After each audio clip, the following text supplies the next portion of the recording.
So some of you have asked very nicely who I am and where am I getting my information from. And then some of you have asked not very nicely, who do you think you are and what are your sources? So I guess I'll take this opportunity now to answer it as best as I can. And it's sort of a trick question. It's a trap. If you were asking me about my day job, that would be easy to answer. I'm a teacher. I'm a police officer. I'm a firefighter. I'm a doctor or whatever. But when you're talking about someone's spiritual arc, their spiritual path, and you're asking them to come up with a label to describe it, that is almost impossible to do, because it is a lifetime of learning and experience and work and making mistakes and growing and learning and changing and learning more. How you get access to divine wisdom is you need to understand your body's spiritual antenna that is regulated by your heart-brain navigation system. When you get this into alignment, you become a spiritual antenna, and that is what connects you to divine wisdom, and that is what brings all your spiritual gifts online. So part of my spiritual journey was going through that and learning how to do that.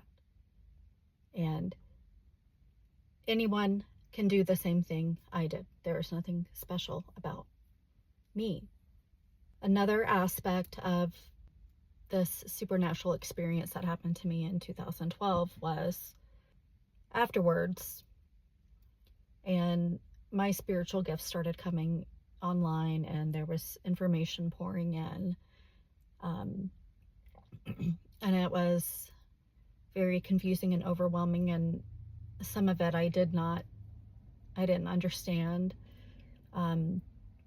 Part of the way that I see information is in words, and sometimes I'm shown books, but some of the words in those books were words that I didn't know or languages that I didn't know. So this started me in a direction of study, and not just one particular religion or avenue, but everything that I could get my hands on that would sort of help to explain what happened to me.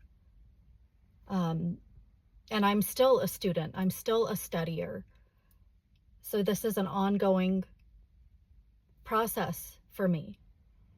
I am growing and learning and changing all the time. So when I share information here, I'm sharing with you my best understanding at the moment. And I wouldn't be saying it if I didn't think it was true. That being said, I am always growing and learning and changing and integrating new information. I'm not the same person that I was last year.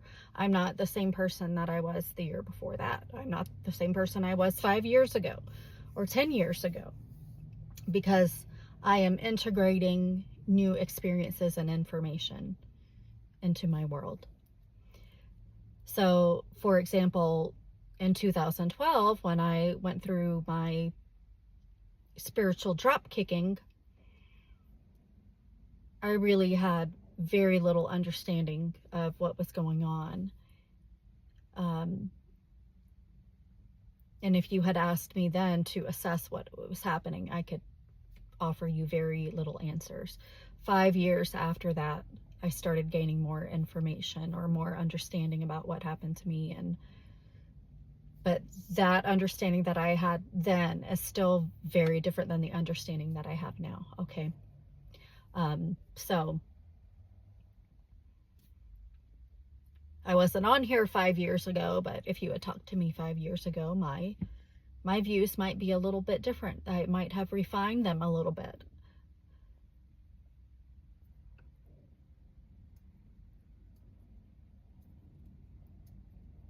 So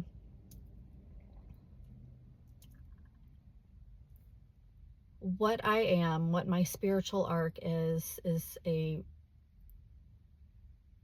result of my life experience, result of this supernatural initiation that I underwent,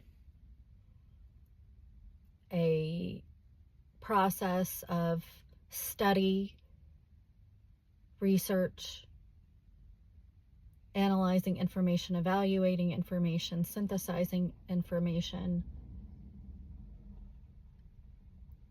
taking in information with my own eyes and my own ears and my own senses,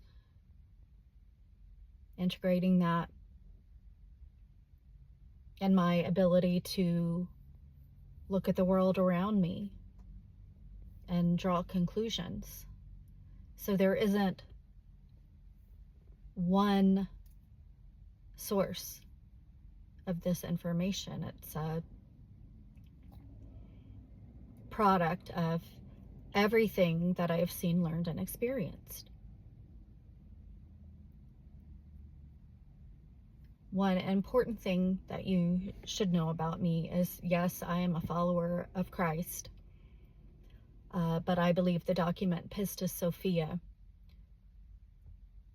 should have been included in biblical canon. And really, maybe it wasn't meant to be, maybe until now, because what is in that document is extremely relevant to what is happening now.